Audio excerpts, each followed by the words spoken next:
आखिर क्यों एक सौतेली माँ अपनी ही बेटी को जंगल में मरने के लिए छोड़ा, और फिर क्या हुआ? बहुत समय पहले एक छोटा सा राज्य जहां एक बहुत ही दयावान राजा राज्य करता था। राजा की शादी को कई वर्ष हो चुके थे, लेकिन अभी तक उसकी कोई संतान नहीं हुई थी। फिर उसने अपनी प्रजा और परिवार वालों की सलाह पर राजा ने दूसरी शादी की।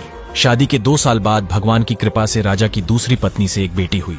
वह बेटी बहुत सुंदर थी और वह राजकुमारी के रूप में जानी जाने लगी। राजा और उसकी दूसरी पत्नी अपनी बेटी के साथ बहुत खुश थे। राज्य में बड़े धूमधाम से जश्न मनाया गया, क्योंकि कई वर्षों के बाद राजा के घर संतान का जन्म हुआ था। राजा ने बड़े प्यार से अपनी बेटी का नाम अवंतिका रखा। समय के साथ राजा अपनी दूसरी पत्नी से अत्यधिक प्रेम करने लगा, लेकिन राजा की पहली पत्नी को यह सब देखकर ईर्ष्या होने लगी और वह अपनी सौतेली बेटी के प्रति जलन महसूस करने लगी। जब कुछ साल बीत गए तो वह बच्ची थोड़ी बड़ी हो गई और अपने पिताजी को प्यारी सी जुबान से पिताजी कहकर पुकारने लगी। राजा की पहली पत्नी पूरी तरह से उसकी दुश्मन बन चुकी थी। उसके दिमाग में अब हमेशा यही ख्याल आता था कि इस बच्ची को कैसे अपने रास्ते से हटा दिया जाए, क्योंकि उसे लगता था कि इस बच्ची की वजह से उसका पति उससे कम प्रेम करने लगा है और वह अपनी दूसरी पत्नी से ज्यादा प्रेम करता है। एक दिन अवंतिका की माँ किसी काम से राजा के साथ शहर गई हुई थी। इस दौरान वह छोटी बच्ची महल में अकेली थी। राजा की पहली पत्नी ने अवंतिका को अपनी बाहों में उठाया और चुपके से जंगल की ओर बढ़ने लगी। उसके मन में यह विचार आ रहा था कि अब मैं इस बच्ची को जंगल में छोड़ आऊंगी और किसी को भी पता नहीं चलेगा कि बच्ची महल से कहां गायब हो गई। जंगल में इसे जंगली जानवर खा जाएंगे और फिर मेरा पति मुझे पहले जैसा प्यार करेगा। वह महल से काफी दूर चली गई और कुछ घंटों बाद एक सुनसान जंगल में पहुंच गई। वहां उसने बच्ची को फेंक दिया और फिर वापस महल लौट आई। जब अवंतिका की सौतेली माँ उसे जंगल में फेंक दिया तो वह मासूम बच्ची अपनी दोनों छोटे छोटे पैरों से जंगल में इधर उधर रोते हुए घूमने लगी। क्योंकि बहुत छोटी थी इसलिए पूरी तरह से चल नहीं पा रही थी। बच्ची कभी पत्थर से टकराती तो कभी उसके हाथों और पैरों में कांटे घुस जाते। वह पूरी तरह से जख्मी हो चुकी थी। रोते रोते वह जंगल में सो गई। सुबह जब बच्ची की आंखें खुलीं तब वह बहुत भूख से तड़प रही थी। बच्ची जंगल में काफी जोर जोर से रो रही थी। इसी बीच बच्ची की रोने की आवाज सुनकर जंगल में रहने वाली एक बंदरिया, जो अपनी 2 बच्चों के साथ वहां रहती थी, वह रोने की आवाज सुनकर वहां आई और उसने देखा कि बच्ची रो रही थी। बंदरिया ने बच्ची को अपनी गोदी में उठा ली और अपने घर की तरफ चलने लगी। तभी बच्ची रोते हुए अपने पिताजी को पुकारने लगी। बंदरिया से ये देखा न गया तो जंगल से कुछ मीठे फल तोड़े और फलों का रस निकालकर उसे पिलाई तो बच्ची रस पीने के बाद कुछ सुकून महसूस करने लगी और उसकी भूख भी शांत हो गई। धीरे धीरे समय बीतने लगा और बंदरिया ने इस बच्ची को अपने बच्चों की तरह प्यार करना शुरू कर दिया। ये छोटी बच्ची भी बंदरिया को अपनी माँ की तरह समझने लगी थी। बंदरिया कभी उसकी होठों को चाटती तो कभी उसके गालों को प्यार से सहलाती, जैसे कोई माँ अपने बच्चों से करती है। बंदरिया ने कई दिनों तक इस बच्ची का ख्याल रखा, उसे हर चीज का ध्यान रखा, जैसे कोई माँ अपनी संतान का रखती है। एक दिन एक साधु महाराज उसी रास्ते से भ्रमण कर रहे थे। तभी साधु की नजर पड़ी कि जंगल में एक बंदरिया के हाथ में इंसान की बच्ची है। यह देखकर साधु को बड़ी हैरानी हुई। कुछ देर विचार करने के बाद साधु महाराज ने तुरंत ही बच्ची को बंदरिया से लिया और अपने आश्रम में ले आए, जो कि इसी जंगल में था। धीरे धीरे साधु महाराज ने भी बच्ची का ख्याल रखना शुरू कर दिया। जैसे बंदरिया ने उसे माँ की तरह प्यार किया था, अब वही स्नेह उसे साधु महाराज से भी मिलने लगा। वह बच्ची और बंदरिया दोनों आश्रम में रहने लगे। बच्ची साधु महाराज के आश्रम से बाहर निकलकर बंदरिया और उसके बच्चों के साथ खेलती रहती थी। बंदरिया भी उसे सुबह शाम बहुत प्यार से देखभाल करती। वह जंगल से मीठे फल लाकर उसे खिलाती। धीरे धीरे समय बीतता गया और वह बच्ची 6 साल से ज्यादा बड़ी हो चुकी थी।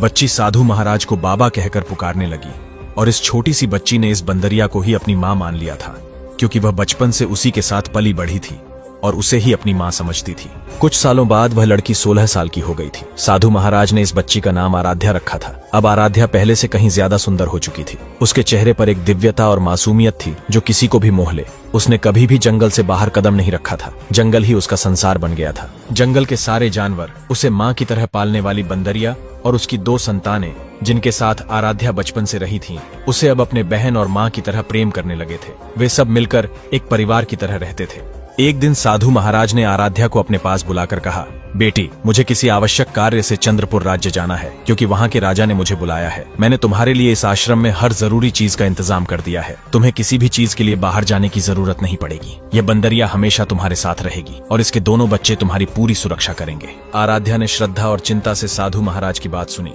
लेकिन जैसे ही उन्होंने उसका सिर सहलाकर उसे आशीर्वाद दिया, उसकी आंखों में थोड़ा डर और उदासी तैर गई, जैसे एक बेटी अपने पिता को जाते समय महसूस करती है।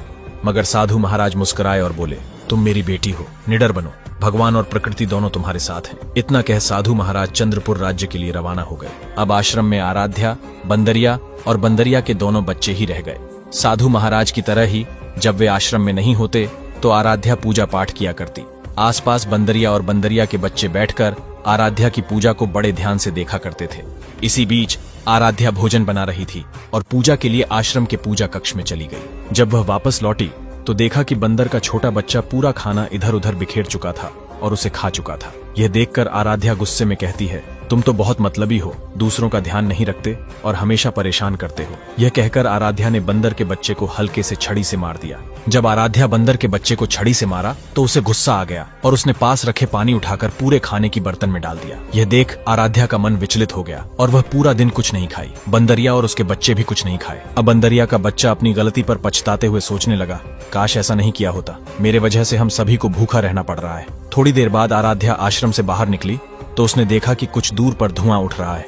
आराध्या के पास खाने के लिए कुछ नहीं था तो उसने सोचा, क्यों ना जहां धुआं दिख रहा है वहां जाकर देखूं। चलते चलते वह धुएं के पास पहुंची तो देखा एक कच्ची सी झोपड़ी बनी हुई थी और वहां से धुआं निकल रहा था।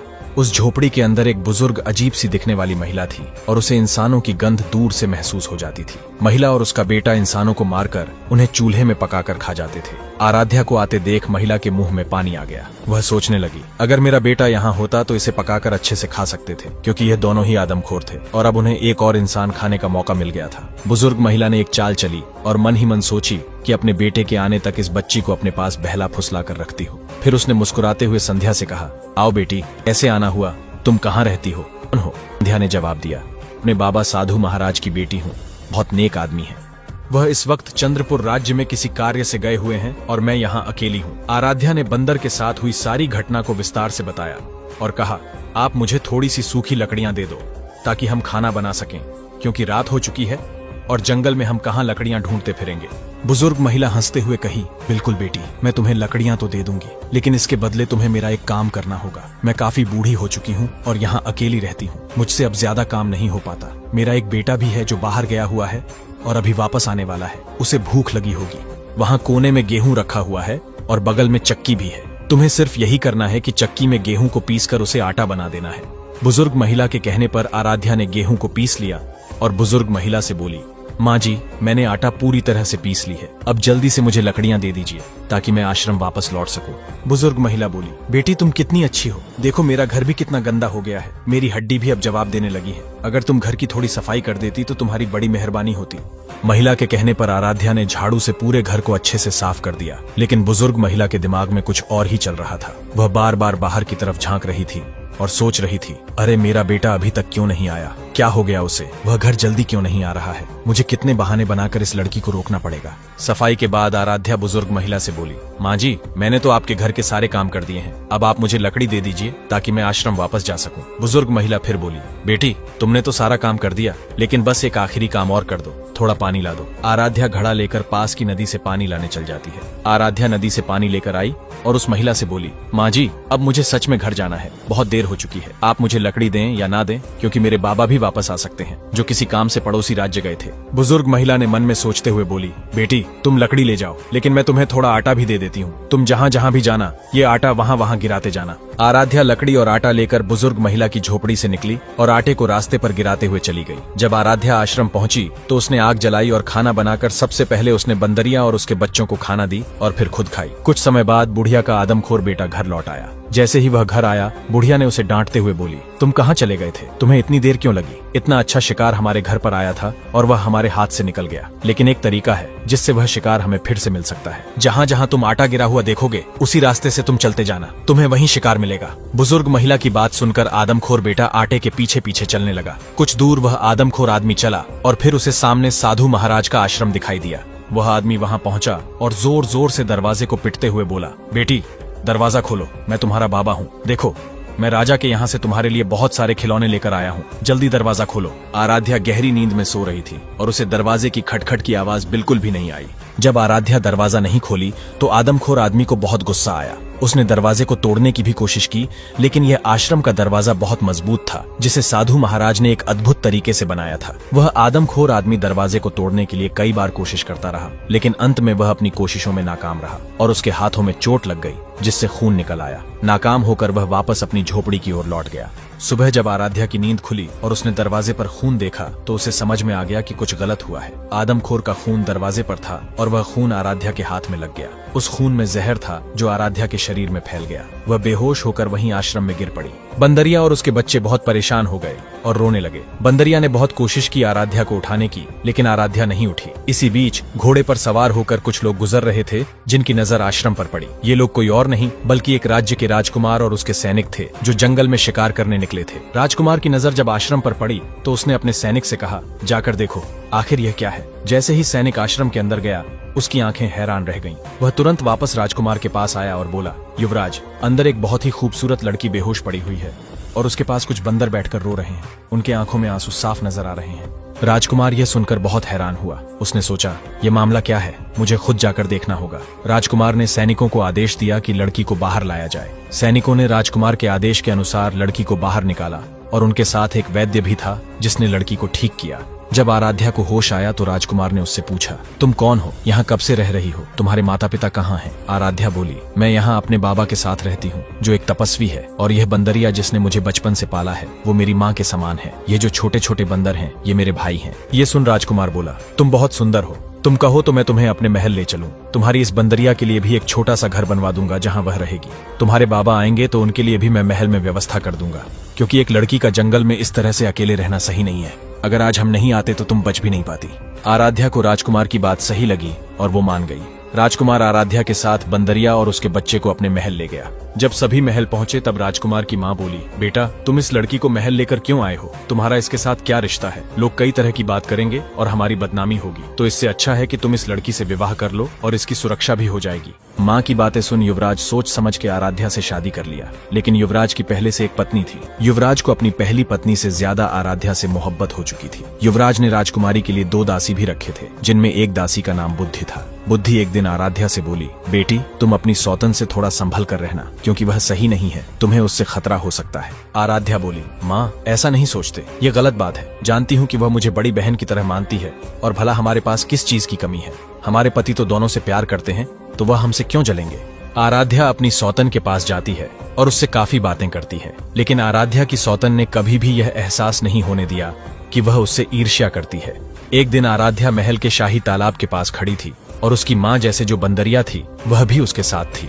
आराध्या की सौतन बोली, आराध्या, तुम तो बहुत खूबसूरत हो। श्रृंगार करने के बाद तुम बहुत सुंदर लगती हो। मुझे लगता है कि तुम्हें इस तालाब में अपना चेहरा देखना चाहिए, क्योंकि यह तालाब एक अद्भुत तालाब है। जैसे ही आराध्या अपनी सौतन के साथ तालाब के पास जाती है, बंदरिया ने आराध्या को रोकने की कोशिश की, जैसे वह पहले से जान चुकी थी कि आराध्या की सौतन के मन में कुछ गलत चल रहा है।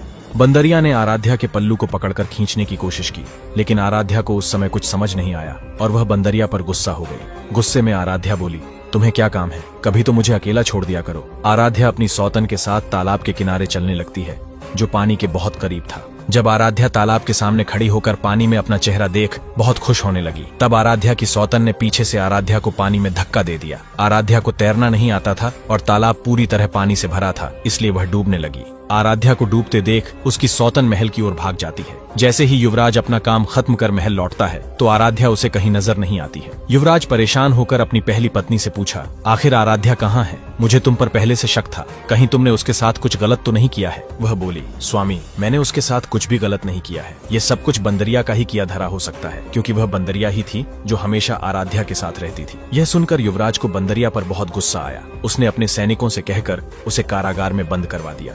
जब से आराध्या गायब हुई थी, युवराज को कहीं भी चैन नहीं आ रहा था। वह पागलों की तरह हर वक्त आराध्या को ढूंढता रहता था। युवराज का खाना पीना भी छूट गया था और उसका मन बस आराध्या में ही खोया रहता था। कुछ दिन बाद युवराज तालाब के किनारे से गुजर रहा था तो उसने तालाब के पास एक फूल उगता हुआ देखा। उसी फूल में उसे आराध्या का चेहरा दिखाई दिया। जैसे ही युवराज फूल के करीब गया तो फूल ने बड़े ही भाव से युवराज का स्वागत किया। युवराज बड़े उदास मन से उस फूल से बोला, तुम्हें देखकर मुझे अपनी पत्नी आराध्या की याद आ रही है, क्योंकि वह तुम्हारी तरह खूबसूरत और नाजुक कली थी। पता नहीं कितने दिन हो गए वह कहाँ चली गई है। धीरे धीरे इस जगह पर युवराज को शांति मिलने लगी। जब भी उसका मन उदास होता वह तालाब के किनारे आकर उस फूल से बातें करता। युवराज की पहली पत्नी को इस बारे में पता चला तो वह यह जानने आई कि वह आखिर तालाब के पास क्यों जाता है। उसने अपने महल के एक नौकर को आदेश दिया कि तालाब के पास जो बड़ा फूल है उसे काट डाले। नौकर ने बिल्कुल वैसा ही किया। लेकिन चमत्कारी रूप से एक दिन के भीतर ही उस फूल की जड़ से एक बड़ा पेड़ उग आया। उस पेड़ पर बड़े बड़े अमरूद के फल लगे थे जो आम अमरूदों से कहीं ज्यादा बड़े थे। इसमें सबसे हैरानी की बात यह थी कि वह अमरूद कोई भी नहीं तोड़ सकता था क्योंकि वह युवराज के इलाके में था। इसी बीच पड़ोसी राज्य का राजा एक दिन भटकते हुए उस राज्य में पहुंचा जहां आराध्या का युवराज से विवाह हुआ था। ये वही राजा था जिसकी असली बेटी आराध्या थी। वह थका हुआ अपनी पत्नी के साथ उसी पेड़ के नीचे आ पहुंचा और दोनों पेड़ के नीचे आराम करने लगे। जब उसकी पत्नी अपनी आंखें बंद की तो एक बड़ा अमरूद पेड़ से गिरकर उसके पास आ गिरा। वह डर गई क्योंकि सोची कि अगर किसी ने देखा तो उसे अमरूद चुराने वाली समझेंगे। उस राजा की पत्नी अमरूद को लेकर अपने राज्य लौट आई और राजा से बोली, देखिए मुझे एक चमत्कारी अमरूद मिला है जिसकी चमक आम अमरूदों से अलग है। जब उसने टोकरी खोली तो अमरूद की जगह एक नन्ही सी बच्ची थी। राजा और उसकी पत्नी यह देखकर हैरान रह गए। उन्होंने सोचा यह भगवान का चमत्कार है और इस बच्ची को पालने का फैसला किया। बच्ची बहुत सुंदर थी और राजा की खोई हुई बेटी की याद दिलाती थी। जब राजा ने बच्ची को छुआ तो उस बच्ची ने देखते ही देखते एक जवान लड़की का रूप धारण कर लिया। उधर साधु महाराज जब चंद्रपुर से अपना काम पूरा करके आश्रम वापस लौटे तो देखा कि ना आराध्या थी और ना ही बंदरिया। वह पागलों की तरह आराध्या और बंदरिया को ढूंढते रहे। अंत में वे उस राज्य में पहुंचे जहां युवराज ने आराध्या से विवाह किया था। वहां उनकी मुलाकात युवराज से हुई और उन्होंने युवराज को अपनी पूरी कहानी सुनाई। युवराज तुरंत समझ गए कि आराध्या साधु महाराज की बेटी थी, न कि कोई और। युवराज ने साधु महाराज को अपने साथ घटित हुई सारी कहानियां बताईं। तब साधु महाराज बोले, मेरी बेटी आराध्या की मृत्यु नहीं हो सकती क्योंकि मैंने उसे विशेष शक्तियां दी थी। वह अपनी रक्षा स्वयं कर सकती है। युवराज ने साधु महाराज के लिए महल में व्यवस्था की। जब वे महल पहुंचे तो देखा कि बंदरिया कैद में थी और रो रही थी। साधु महाराज ने तुरंत युवराज से कहा, इस बंदरिया को छोड़ दिया जाए क्योंकि इसका कोई कसूर नहीं है। युवराज ने बंदरिया को आजाद कर दिया। जैसे ही बंदरिया आजाद हुई वह युवराज को पकड़कर खींचने लगी। यह देखकर युवराज को गुस्सा आया, लेकिन साधु महाराज ने कहा, यह बेजुबान तुम्हें कुछ बताने की कोशिश कर रही है, तुम क्यों समझ नहीं रहे? बंदरिया युवराज को बुलाकर उस राज्य में ले गई जहाँ उसकी पहली माँ रहती थी जिसने आराध्या को जन्म दिया था। जब वे राज्य में पहुंचे तो देखा कि एक बहुत खूबसूरत लड़की अपनी सहेलियों के साथ खेल रही थी। युवराज ने जब नजदीक जाकर देखा तो वह लड़की आराध्या थी। आराध्या अपनी सहेलियों के साथ खेलते हुए महल के अंदर पहुंच गई। युवराज ने जाने की कोशिश की, लेकिन तभी वहां के राजा की पत्नी आ गई और पूछा, तुम अंदर क्यों जा रहे हो? युवराज ने जवाब दिया, जो लड़की अभी अभी अंदर गई है वह कोई और नहीं मेरी पत्नी है। तब राजा की पत्नी ने कहा, हमने तो अभी तक अपनी बेटी की शादी नहीं की, तो वह तुम्हारी पत्नी कैसे हो सकती है? युवराज उदास होकर लौटने लगा। तभी बंदरिया दौड़ती हुई महल के अंदर घुस गई। जब आराध्या ने बंदरिया को देखा तो उसने उसे पहचान लिया और गले लगाकर रोने लगी। आराध्या ने अपनी माँ को पूरी कहानी सुनाई और कहा, जब मैं छोटी थी तो मेरी दो माँ थी, एक जो मुझे जंगल में छोड़ गई थी और दूसरी बंदरिया जिसने मेरा पालन पोषण किया। बाद में साधु महाराज ने मेरी देखभाल की जो मेरे बाबा थे। फिर एक दिन मेरी मुलाकात युवराज से हुई और हमने शादी कर ली, लेकिन मेरी सौतन ने मुझे तालाब में फेंक दिया। अब मेरे बाबा मुझे ढूंढ रहे होंगे क्योंकि वे मुझे छोड़कर चंद्रपुर गए थे। तब आराध्या की माँ ने पूछा, बेटी क्या तुम फिर से अपने पति के पास जाना चाहोगी? आराध्या ने कहा,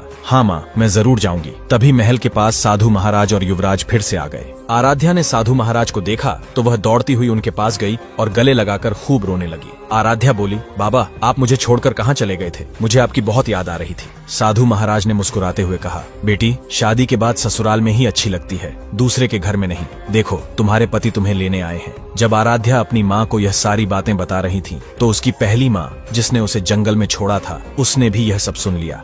उसने अपनी गलती कबूल की और कहा, बेटी मुझे माफ करो, मैंने तुम्हें जंगल में छोड़ दिया था। तुम वही बेटी हो जिसे मैंने छोड़ा था। आराध्या की असली माँ ये सुन आराध्या को गले लगाकर रोने लगी क्योंकि उसे ये बात नहीं मालूम थी कि उसकी बेटी अवंतिका अभी भी जीवित है।